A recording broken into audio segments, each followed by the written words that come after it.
नमस्कार विद्यार्थी मित्र आपण मराठी कृती पत्रिकेमधील विविध कृती कशा सोडवायच्या हे पाहतो आहोत। उपयोजित लेखनाचा कृतींचा जो विभाग आहे तो 5वा विभाग असतो। या 5व्या विभागामध्ये अ, आ, ई अशा कृती आपल्याला सोडवायच्या असतात। त्याच्यामधील ई ही कृती जी आहे तर ती निबंध लेखनाची आहे। या निबंध लेखनामध्ये आपल्याला 3 कृती विचारलेल्या असतात। या 3 कृतींपैकी कोणत्याही एका कृतीचं आपण लेखन करायचं असतं। हा निबंध लेखनाचा प्रकार आहे। याच्यामध्ये आत्मकथनाची एक कृती दिलेली असते, प्रसंग लेखनाची एक कृती दिलेली असते आणि वैचारिक लेखनाची एक कृती दिलेली असते। आणि या 3 कृतींपैकी एका कृतीचं आपल्याला लेखन करायचं असतं। आज आपण प्रसंग लेखन ही कृती कशा पद्धतीने आपण त्या प्रसंगाचं वर्णन करायचं आहे तर ते पाहणार आहोत। यासाठी आपण एक नमुना पाहू की जेणेकरून त्याच्या आधारे आपल्याला प्रसंग लेखन नेमकं कसं करायचं असतं, कोणत्या पद्धतीनं हे प्रसंग लेखन करणं आवश्यक आहे तर ते आपल्याला समजू शकेल। तुम्ही सर्वांनी सर्वप्रथम मी जी काही कृती आपल्याला दाखवणार आहे ती कृती पहिल्यांदा समजावून घ्या आणि मग त्या कृतीवर आधारित जे प्रसंग लेखन आहे तेही मी तुम्हाला वाचन करून दाखवणार आहे की जेणेकरून एखादं आपल्यासमोर प्रसंग एखाद्या कृतीद्वारे जर दिलेला असेल तर त्या प्रसंगाचं लेखन आपण प्रत्यक्ष तिथे उपस्थित आहोत किंवा तो प्रसंग आपण अनुभवलेला आहोत अशा पद्धतीची कल्पना करून आपण या प्रसंगाचं लेखन करायचं आहे। सर्वप्रथम आपण ही कृती पाहूया। तुम्हाला सर्वांना इथे पुढे जी काही कृती मी दाखवतो आहे तर ती कृती पहिल्यांदा आपण पाहूया की बालसाहित्यिक हेच भावी साहित्यिक अशा पद्धतीची एक ओळ जी आहे ती सुरुवातीला टाकलेली आहे। त्यानंतर बालसाहित्य संमेलन आणि हे बालसाहित्य संमेलनाची कृती आहे आपल्या लक्षात येतं। या बालसाहित्य संमेलनाचे अध्यक्ष आहेत श्री श्रीनिवास वाकडे आणि त्याचबरोबर राजाराम वाचनालयातर्फे हे बालसाहित्य संमेलन आयोजित केलेलं आहे हे आपल्या लक्षात येते।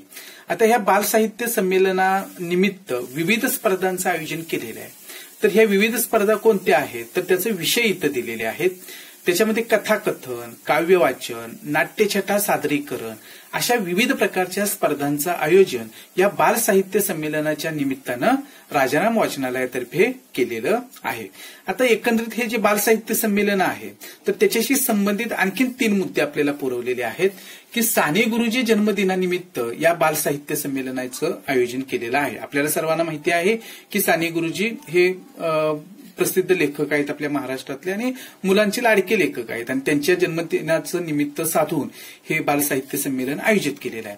भाषणे ऐकण्याची संधी अर्थातच जे तिथे साहित्यिक उपस्थित असणार आहेत त्यांची सुद्धा भाषणं ऐकण्याची आपल्याला संधी मिळणार आहे। प्रमुख पाहुणे श्री विवेक जोशी आणि या निमित्तानं प्रमुख पाहुणे म्हणून श्री विवेक जोशी हे सुद्धा उपस्थित राहणार आहेत। आता ही बालसाहित्य संमेलन जे आहे तर ते कोठे संपन्न होणार आहे तर स्थळ दिलेलं आहे नित्यानंद हॉल आणि कोणत्या दिवशी होणार आहे तर दिनांक 25 डिसेंबर रोजी आणि या बालसाहित्य संमेलनाची वेळ कधी आहे तर सकाळी 9 ते 4। आता ही संपूर्ण कृती आपण समजावून घेतल्यानंतर त्याच्यावर आधारित आपल्याला हे प्रसंग लेखन करायचं आहे। काय सांगितलेलं आहे प्रसंग लेखन तर सदर बालसाहित्य संमेलनातील स्पर्धेचे तुम्ही विजेते आहात अशी कल्पना करून त्या प्रसंगाचे लेखन करा की या बालसाहित्य संमेलनामध्ये कथाकथन स्पर्धा, काव्यवाचन स्पर्धा, नाट्यछटा स्पर्धा ह्या ज्या काही स्पर्धा झालेल्या आहेत तर त्या स्पर्धेमधील एखाद्या स्पर्धेमध्ये तुम्ही भाग घेतलेले आहात आणि तुम्ही त्याच्यामध्ये विजयी ठरलेला आहात अशी तुम्ही कल्पना करा आणि या प्रसंगाचं लेखन करायला सांगितलेलं आहे। विद्यार्थी मित्र हो, अशा पद्धतीची एखादी कृती आपल्याला दिल्यानंतर आपण सुद्धा ती कल्पना करायची आहे। अशा पद्धतीची संमेलनं आपण पाहिलेली असतात किंवा अनुभवलेली असतात छोट्या मोठ्या स्वरूपाची। मग आपल्याला ह्याचं प्रसंग लेखन करत असताना आपण प्रत्यक्ष ह्या स्पर्धेमध्ये भाग घेतलेला आहे, त्याच्यामध्ये आपला क्रमांक आलेला आहे, मग हे संमेलन कुठे झालेलं आहे, कधी झालेलं आहे, तिथं साहित्यिकांची भाषणं ऐकण्याचा आनंद आपण कसा घेतलेला आहे, या सगळ्या गोष्टींची जर आपण कल्पना केली आणि त्या पद्धतीनं प्रसंग लेखन करण्याचा प्रयत्न केला तर नक्की आपल्याला प्रसंग लेखन करता येऊ शकेल। इथे आपण एक नमुना तयार केलेला आहे तो आपण बघूया।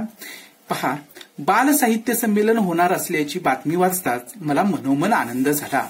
आम्हा मुलांसाठी ही मोठी पर्वणीच होती। आमच्या कराड शहरातील प्रसिद्ध राजाराम वाचनालयामार्फत 25 डिसेंबर 2019 रोजी सकाळी 9 ते 4 या वेळेत हे संमेलन पार पडले। सर्व मुलांचे आवडते साहित्यिक साने गुरुजींच्या जन्मदिनानिमित्त नित्यानंद हॉल येथे सर्व रसिक श्रोत्यांच्या उपस्थितीत पार पडलेले हे संमेलन माझ्यासाठी अविस्मरणीय ठरले. बालसाहित्यिक हेच भावी साहित्यिक असून त्यांना हक्काचे व्यासपीठ उपलब्ध करून देण्यासाठी हे संमेलन भरवण्यात आले होते. या साहित्य संमेलनाच्या अध्यक्षस्थानी ज्येष्ठ बालसाहित्यिक श्री श्रीनिवास वाकडे होते, तर प्रमुख पाहुणे म्हणून प्रसिद्ध साहित्यिक श्री विवेक जोशी होते. या कार्यक्रमामध्ये श्री सुहास बारटक्के, सौ साधना हिरेमठ या साहित्यिकांचे प्रेरणादायी विचार ऐकण्याची संधी मिळाली. प्रमुख पाहुण्यांनी बालसाहित्यिकांनी विविधांगी वाचन करणं महत्वाचं असल्याचं सांगितले. तर आपल्या अध्यक्षीय मनोगतातून श्री श्रीनिवास वाकडे यांनी मराठी साहित्य अधिक समृद्ध करण्यासाठी दर्जेदार लेखन करण्याची गरज व्यक्त केली. या साहित्यिकांना जवळून पाहण्याची व ऐकण्याची दुर्मिळ संधी मिळाली. उपस्थित बालसाहित्यिकांसाठी कथाकथन, काव्यवाचन, नाट्यछटा सादरीकरण करण्यास स्पर्धा घेण्यात आल्या. मी माझी आवडती आई बाबा मला तुमचा सहवास हवा ही नाट्यछटा सादर केली. उपस्थितांनी माझे मनापासून कौतुक केले. या स्पर्धांमधील यशस्वी विद्यार्थ्यांचा सत्कार करण्यात आला. नाट्यछटेमध्ये माझा प्रथम क्रमांक आला. प्रमुख पाहुण्यांच्या हस्ते मला सन्मान चिन्ह देऊन गौरवण्यात आले. हा क्षण माझ्यासाठी सर्वोच्च आनंदाचा होता. माझ्याबरोबरच सर्व यशस्वी स्पर्धक, उपस्थित साहित्यिक यांचे एकत्रित घेतलेले छायाचित्र आम्हाला आठवण भेट म्हणून मिळाले. या निमित्ताने भरवण्यात आलेल्या पुस्तक प्रदर्शनाने कार्यक्रमाची शोभा वाढवली. अतिशय सुंदर व देखण्या स्वरूपात पार पडलेल्या या संमेलनाची स्मृती दीर्घकाळ मनावर कोरली गेली एवढे मात्र नक्की. विद्यार्थी मित्र हो, आपल्याला सर्वांना हे लक्षात आलेलं असेल की अशा पद्धतीचं प्रसंग लेखन करणं ही थोडीशी आपल्याला एक ते लेखन जो प्रकार आहे तर तो समजून घेण्यासाठी थोडा वेळ द्यावा लागेल. एखादा विशिष्ट प्रसंग असेल तर त्या विशिष्ट प्रसंगामध्ये आपण कसा आपल्याला तो आनंद होणार आहे किंवा आपण तिथे उपस्थित असू आणि आपण खरंच अशा पद्धतीनं त्याच्यामध्ये भाग घेतलेला असेल तर आपल्याला होणारा आनंद आपण व्यक्त करू शकलो पाहिजे. आणि त्याच्यासाठी आपल्याला दिलेली कृती कोणती आहे, त्या कृतीमध्ये कोणते मुद्दे आपल्याला पुरवलेले आहेत आणि मग आपण कल्पना करायची आहे की खरंच आपण अशा पद्धतीच्या बालसाहित्य संमेलनामध्ये भाग घेतलेला आहे, त्याच्यामध्ये आयोजित केलेल्या एखाद्या स्पर्धेमध्ये आपण भाग घेतलेला आहे, त्याच्यामध्ये आपल्याला क्रमांक मिळालेला आहे, प्रसिद्ध साहित्यिकांच्या हस्ते आपला तिथं सत्कार झालेला आहे. या सर्व गोष्टी ज्या आहेत तर त्यांची आपण कल्पना केली तर आपल्याला सुद्धा अशा पद्धतीचं प्रसंगलेखन करता येऊ शकेल. अर्थात प्रसंगलेखन ही होऊन गेलेली घटना असते आणि त्या प्रसंगाचं वर्णन आपण करत असतो. त्यामुळं भूतकाळी निवेदन पद्धती जी आहे किंवा भूतकाळी रचना जी आहे त्या लेखनाची तर ती असते हे आपण त्या ठिकाणी समजून घ्यायला हवं. आजच्या या व्हिडिओमध्ये आपण प्रसंगलेखनाची माहिती घेतली. पुढच्या व्हिडिओमध्ये आपण वैचारिक निबंध पाहणार आहोत. धन्यवाद.